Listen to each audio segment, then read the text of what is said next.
Good evening, everyone. Welcome to Sky Observers Hangout. We are so glad you are with us today. My name is Michelle, and I'm the Director of Public Observing at the Adler Planetarium in Chicago. And then I have an awesome friend joining me tonight, and that friend is... Me! Hi, everyone.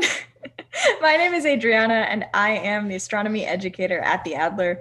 We've got some other friends joining us behind the scenes tonight. Our YouTube chat moderator is Mike, and answering questions in the chat is our astronomer friend, Geza. Hello to you both. If you see the Adler's name highlighted in yellow, that's Mike. And when you see a name with a little blue wrench pop up next to it in the chat, that is Geza, helping us by answering your questions and comments tonight. So ask away. Please do. Now, Sky Observers Hangout is a place for us to nerd out as we gather together and talk about all sorts of fun stuff about the sky. Our goal is to give you practical tips and tricks that you can find useful about lots of things related to sky observing. If you want to just watch us, perfectly fine. If you want to participate with us, and we would love to see your questions and observations in the chat. So feel free to interact with us and with each other. Please do. We love hearing from you guys. So to get this show started, tell us in the chat where you're tuning in from. And as a bonus, tell us if you have a favorite artist, and if so, who it is. I do see one person in the chat has already said, I think that's Angela, that you love to paint. Maybe Angela is her own favorite artist. Well, we definitely want to find out if Angela has a favorite artist. And in a second, I'm going to ask Adriana what her favorite artist is, so she'll get that answer ready.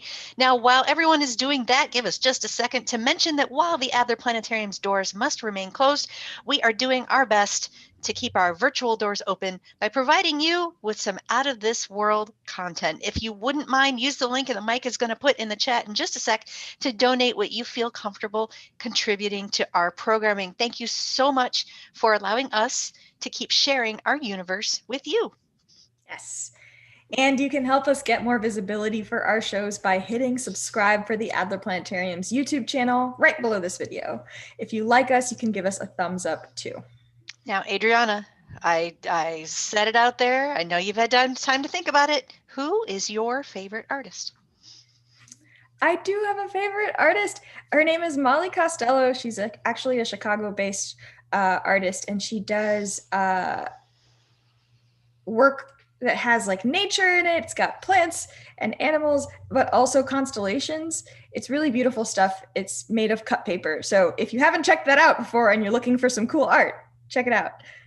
Michelle, do you have a favorite artist? I do. I tend to lean toward the 19th century Impressionists. Monet for sure, and I realize that everybody probably says Monet, but that's okay. It's well, because it's good. It is, and I know I could never do it. And I also love those the mobiles. Caldwell is Caldwell? Is that the name of the I'm person not sure. who does the mobiles? I'm not sure either. Anyway, I know what I like when I see it. I may not necessarily know the name of the artist who does it. But I just love that mid-century modern look. I love that stuff, and Art Deco and all that stuff. Anyway, what about our guests, our friends in the chat? What are they saying? What do they like? Yeah, let's take a look. So a lot of echoes for Van Gogh for obvious reasons. Hi, Karen. We've got friends from Wisconsin and Chicago and Westchester. John says Leonardo da Vinci, the classics. Yep, absolutely. I know Brent and Avery are out there. So Brent and Avery, do you guys have a favorite? They haven't let us know yet, but we will keep an eye out for it. Excellent. Oh, Geza says Bonistel and Kandinsky, who I've not heard of before. Of course, Bonistel. That must be tops on people's lists. All right. And two people said Calder. Calder. Neat. That's it. Calder. That's the person. Oh, that's the mobile person. Yes. Got it. Caldwell is the name of an astronomy catalog. So anyway, you know, I'm getting my Freudian slip stuff mixed up. That's okay. You know, I like what it looks like. I may not know yet all the proper names, but we're getting there. All right. Anybody else before we move on? Nope, I think we are good to go. Awesome. All right. Well, keep sharing in the chat. We'd love seeing that. Now, during this program, we're going to share examples of the essential connections between science and art. The way people use visual imagination has made a difference in the way we represent our universe over the years and over the centuries. At the same time, the observations we make of the universe have long inspired artistic expression. And we're going to have examples of all of that tonight. And as much as people throughout history wanted to observe the sky, people also wanted to record what they saw and share that information with others, just like we do here. Now, people have done this through art and later through photography. Even today, so people have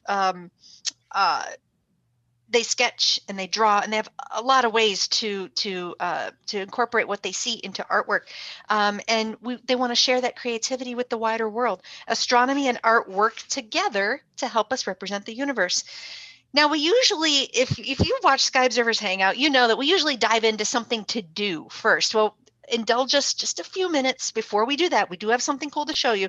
But for this show, we want to do a little bit of history first. So just give us a few minutes for that. And I promise we will get to some cool art that you can create with a free online tool in just a sec. Cool. All right. So the April 19th Sky Observers Hangout show is all about taking photos of the moon with nothing more complicated than your cell phone camera. So please join us for that. We'll give you some easy tips for taking cell phone images. We hope to see you guys there in 2 weeks. Cameras have been used for a very long time to capture the moon, capture images of the moon. But what you may not realize is that sketching and drawing and artistically representing the moon were still very important to do, even when astronomers started using cameras with their telescopes. So we're going to take a look at an example from the Adler Planetarium's history collection. In the late 1800s, Johann Krieger, did I say that right, Michelle? You did. Very good. Thank you. Okay, I'm always with the names. A German astronomer and draftsman dedicated a lot of time and effort to observe the moon through his telescope. But what he saw through his telescope was more than what camera technology at the time could capture.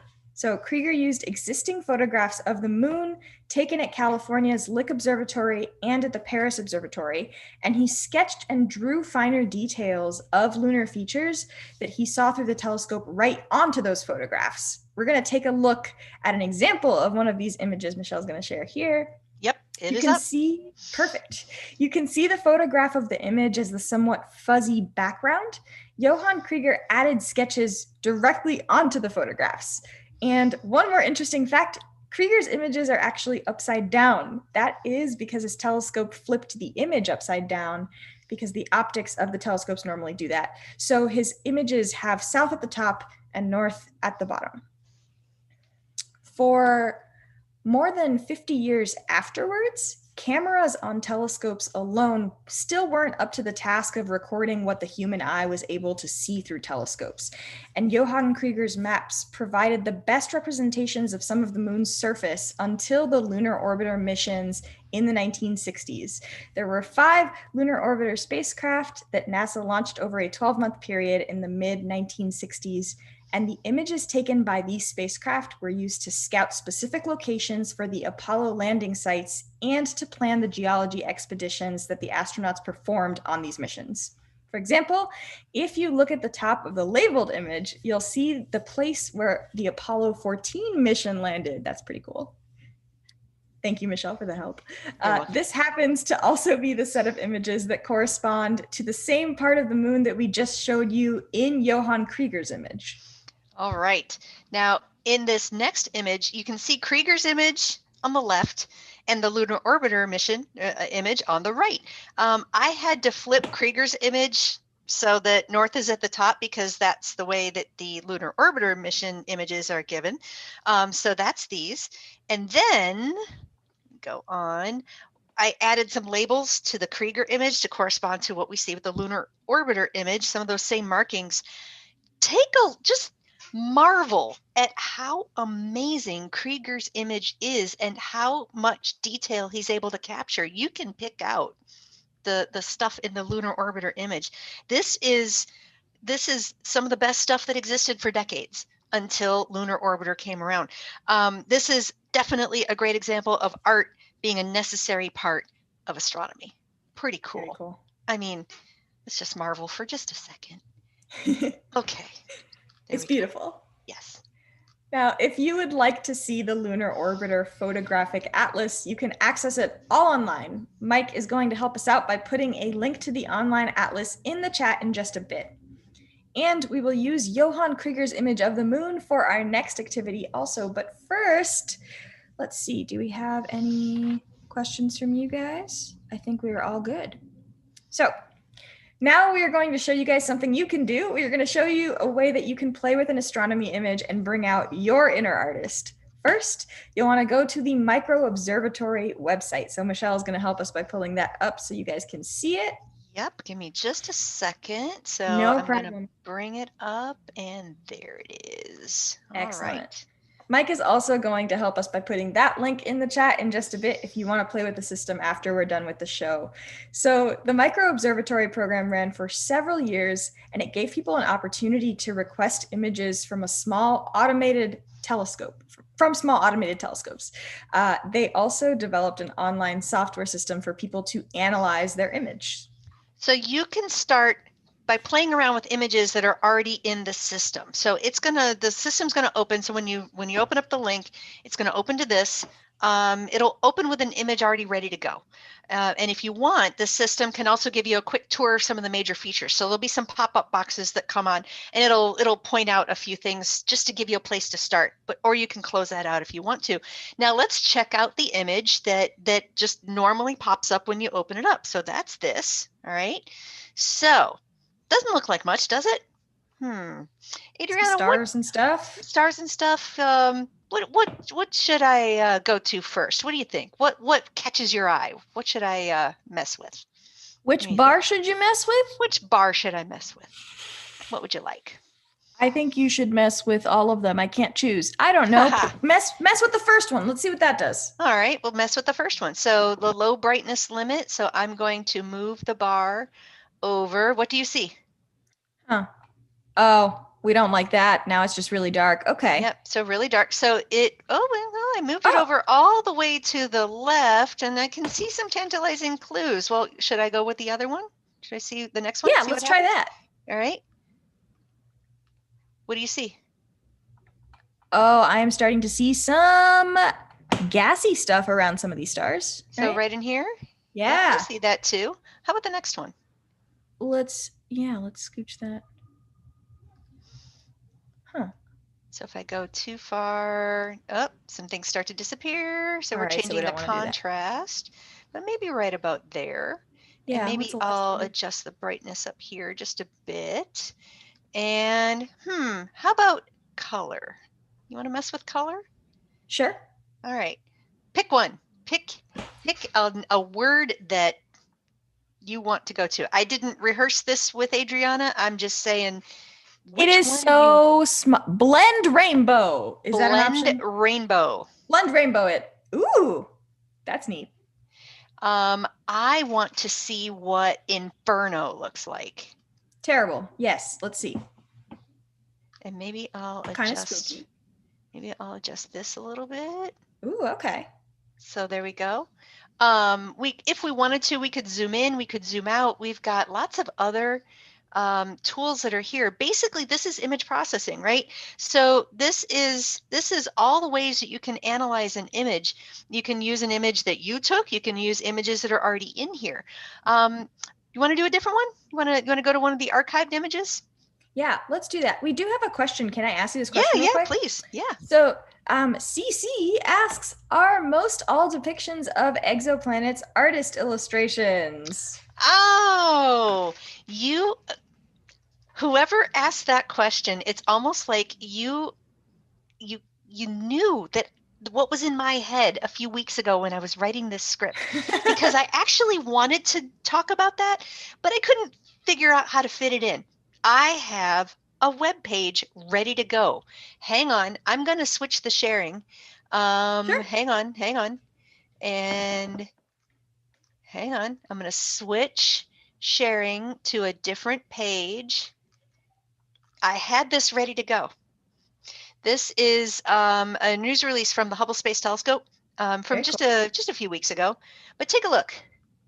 Adriana, does that look like a real image to you or an artist's rendition? What do you think? Alas, I think it is an artist's rendition. I don't think that's a real completely image. agree with you, right? But this particular one is Earth-sized exoplanet may have lost its original atmosphere, but gained a second one through volcanism. Cool. See, we can't see the surfaces of these exoplanets. We don't know for certain what they look like, but we have enough data where they can go, okay, here's what the science data is telling us. Maybe we'll go to an artist to say, take the science data and make something that maybe looks like what we think this exoplanet looks like. And all the exoplanets, that's exactly what they do because we can't see their surfaces. And so, yeah, if you go to the Hubble Space Telescope website, hubblesite.org, they even have a way for you to go look at all of the exoplanet related stuff. How about this one? No blue skies for super hot planet WASP 79b. But that is an artist's rendition for that particular planet. This one here, Cotton Candy Planet. I'm not sure why it's a cotton candy planet. I haven't read that news release, but Cool. artist rendition, more artist renditions. Now that's Saturn. Yeah. But yeah, Geza they does make are a good artist point rendition. here that the depictions of exoplanets that show detail are artist impressions, but there are a couple of images that show exoplanets as single dots next to stars. Correct. Those real. That would be like this one right here. This is an actual image. So with Hubble, they've blocked out the light from the star, and they have an actual image of the planet as a dot, but it has a far enough, its orbit is far enough away from the star that you can actually see it. It's out of the glare of the star. Gotcha. But all those where they're showing surfaces of planets, those are artist renditions. Right. Great. Thanks. That was a good question. Love it. That was a great question. Okay. All right. So Sarah says that she. Oh, okay. Great. She votes for candy. I think that was when we were trying to figure out how we were going to edit vote for our candy? images. You want to see it? No problem. Sure. Hang on. Let me go back. Yep. I'm going back. Also, So, while Michelle is headed back there, Stephanie asked one of green. Michelle's books. Got it. Beautiful. Love it. Oh, that does help. That's kind of neat. That's so awesome. Love that. Stephanie asked, one of Michelle's bookmarks is solar winds. Is that for tracking auroras by chance or other space stuff? I wish that we had a cool answer for you, but the fact of the matter is that we are all nerds. And so a lot of the programs that we use internally just to do our work have fun space names. Yep. That in particular is a way for us to turn in request tickets, like IT requests and operations department requests and stuff like that. The company just happens to be called SolarWinds.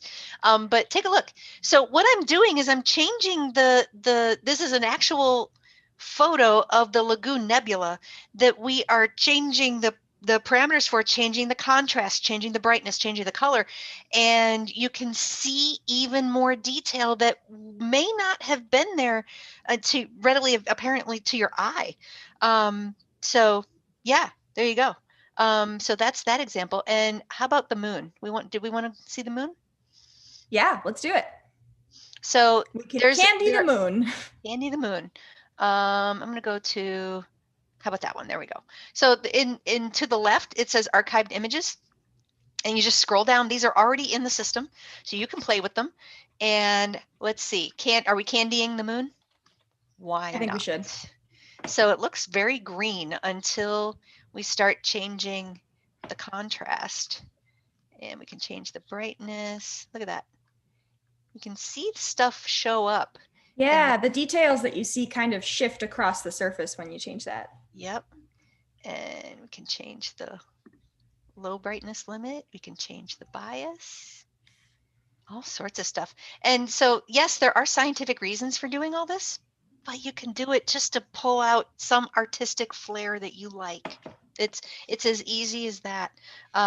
Anyway, I wanted to bring up one for the moon to also highlight our Capture the Moon show. in 2 weeks. So you can take pictures of the moon. You can upload them into this system.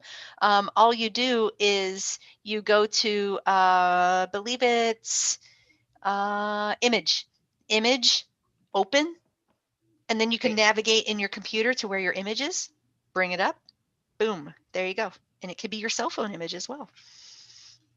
Excellent. All right. One thing to remember about astronomy images, including images that you take with your own camera, there is no single right way to depict the sky. So working with astronomy photos is just as much about the science as it is about how you want to portray that object or that image to the rest of the world.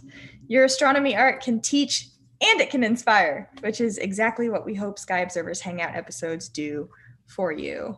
I also hope that you guys will try using this, make your own images. Like Mike said in the chat, you can make a spooky moon and tag us, post it on social media and tag us. So I'd love to see it. Oh, we totally want to see it. One thing, if you want to do that, tag us between now and the next show, because we want to show some of your takes on some of these moon images. Why not? We would love to incorporate some of your images into our show. So go for it, folks. We'd love to see it. And there's so much more here. So many things to play with. So there you go. Great. All right. Any questions before we move on? Are we all good? No, I think we are all good for now. All right. And I mentioned, Adriana mentioned the Krieger image.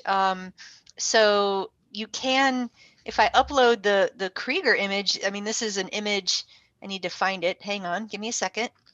And talk amongst yourselves while I'm looking for that. And of course, it is now completely behind all sorts of windows on my screen. And well, it is now currently completely gone from my screen. That's okay. I think you got the idea. So we're going to go on. What's that? All right. Yeah, we'll move on. Yes, we're moving on. You got the idea. So in one more spectacular example of art and astronomy at the Adler, we wanted to show you something cool. So we're going to show you a painting created by the artist Frederick J. Brown. Mr. Brown was an African-American artist who grew up on the south side of Chicago. Astronomy was one of the subjects that he was interested in. And in 1977, he began a collaboration with the Adler Planetarium to produce a painting inspired by the Milky Way galaxy. He gathered small paintings of the Milky Way and spiral galaxies that Adler staff had created, along with handwritten notes from Adler staff, and he toured the Adler to gain more knowledge and inspiration. The result is an incredible work that is now hanging near our Chicago's night sky exhibit. Now imagine you are outside our Milky Way and you are looking at the layers and spirals of stars and dust. Or maybe you're inside the Milky Way looking out. Either way, it's going to be really amazing, right?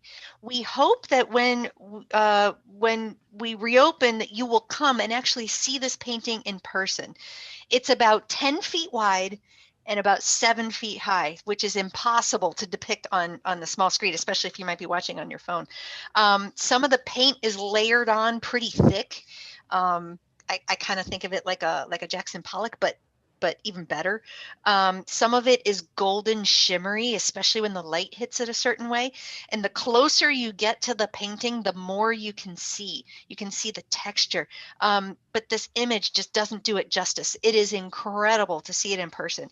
If you want to learn more about Frederick J. Brown and this painting, along with other works in the Adler Planetarium's collection that portray the Milky Way galaxy, please head to our Google Arts and Culture exhibit entitled Frederick J. Brown and the Milky Way. Mike is going to put the link to that exhibit in the chat in just a sec. So again, doesn't do it justice to see it on a small screen. You can't get the three-dimensionality of this thing. So Adriana, you've seen it in person. What do you like about it? This isn't in the script. I wasn't expecting to ask her this question, but this thing just inspires me to ask questions. So it's just really beautiful. And there's a lot more like texture in person that's really neat to look at. I'm going to take this opportunity to take Pedro's quote from earlier today, our curator today. We were talking about art and astronomy. And he said that he likes this as an example of a situation in which the science inspired the art. So you use the science to do the art. Whereas back in the day, when people like Krieger were making their drawings, that was using art to do the science, which is kind of Exactly fun. right. Yeah, exactly right. I saw a question in the chat asking if there are posters sold for this painting. I don't believe so. If that changes, we'll let you know. But no, I don't believe there are posters of this. So good question. boy, that'd be really It cool. is very beautiful. Yeah. Like a life-size one, like 10 feet wide, 7 feet high. Yeah. All right. Any other questions before we go on? No, that's it. All right. So the Frederick J. Brown piece is huge and impressive, but maybe you like your art a little bigger. Here in Chicago, we have the world's largest permanent digital art projection. It's called Art on the Mart. Art on the Mart is a program that displays digital art on the side of the huge Merchandise Mart building in the center of Chicago. It's visible to anyone walking along the Chicago River. And with our expertise in producing immersive visuals, the Adler collaborated with the Mart to create Astrographics, a rich visual piece that explores our universe from the Earth to other planets and stars and beyond. And so we are going to show you 3 still images from Astrographics, which just debuted. So let me bring that up. There's the first one. All right, go ahead. Go ahead. Yeah. So the 16-minute Astrographics video demonstrates the deep connections between science and the visual arts. And there is music as well, which is exciting. The visuals are paired with music from Chicago Afrofuturist jazz pioneer Sun Ra. Astrographics is now open and will run until July 4th. So there's plenty of time. If you're in downtown Chicago, please check it out as you are standing across the river from the Merchandise Mart. Mike will put up the link to the Art on the Mart website in the chat if you want to learn more. Yep. I believe it plays twice a night, I think. I don't remember the times. Yeah, there's 2 different times. I just don't remember what the times are. I know they're on the website. But yes, please see that if you happen to be strolling along, and outside is a good place to be. Definitely look up at the Merchandise Mart. It is incredible to see it. So, all right.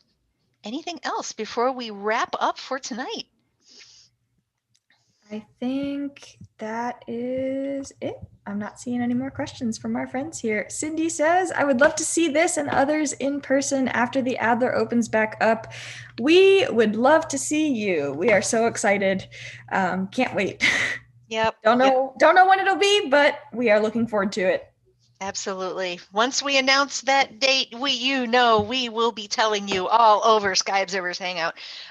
So anyway, I do want to bring up a couple things really quickly because this is coming. We've got a couple Sky events coming up that will have Sky Observers Hangout shows for the night before, but there's one of them in particular we want you to start thinking about it right now. So first off, there is a partial, well, in the Chicago area, a partial lunar eclipse coming up the morning before sunrise of May 26th. Hang on. Now I'm blanking as to the date. Hang on. May 26th. Yes, May 26th. Yes, it is the morning of May 26th before sunrise. And so we're going to have the show on the 25th in order to prepare you for that. But there is a partial solar eclipse for the Northeast United States. Hey, Brent and Avery in Maryland, check to see if it might be visible for you guys. I'm not sure. Ooh, good call. Check. So it'll be visible at sunrise for like 20 minutes here in Chicago area. But if you want to get your solar viewing glasses and you don't have them left over from 2017, or you're not sure if they might be damaged, or it's just the fact that it was 4 years ago, you can get new ones, but get new ones now. So that'll be the morning of June 10th is that partial solar eclipse for the Northeast United States, Chicago included. And so get those solar viewing glasses ready because we will have the June 9th Sky Observers Hangout is going to tell you all about it. So you'll be able to get up at sunrise and be able to go spot that, hopefully. So anyway, very cool. So yeah, get your solar viewing glasses, get them ready. And we can't wait to tell you all about some cool eclipses coming up. Yes. Also, shout out to both Mike and also Mark Subaru in the chat for letting us know that the astrographics shows are at 8:30 and 9 p.m. Hi, Mark. Wasn't expecting Hi, Mark. Oh, my goodness. Hi, Mark. Oh, Mark Subaru. We hope you're Excellent. doing great at the Goddard Space Flight Center, so that is fantastic. So the Space Visualization Lab, we're so proud of Mark. All right. Anything else before we end? Are we all good?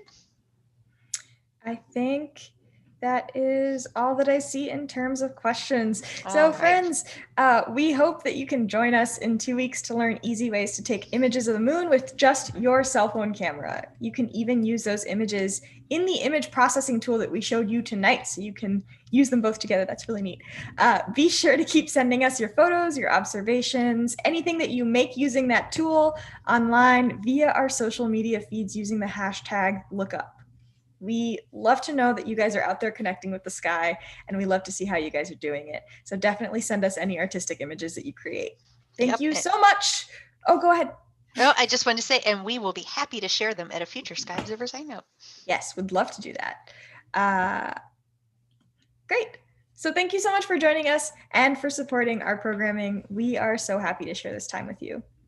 And tell us, how did we do? We would love to get some feedback from you. Mike is going to link a feedback survey in the chat. It will only take just a minute or two to fill it out.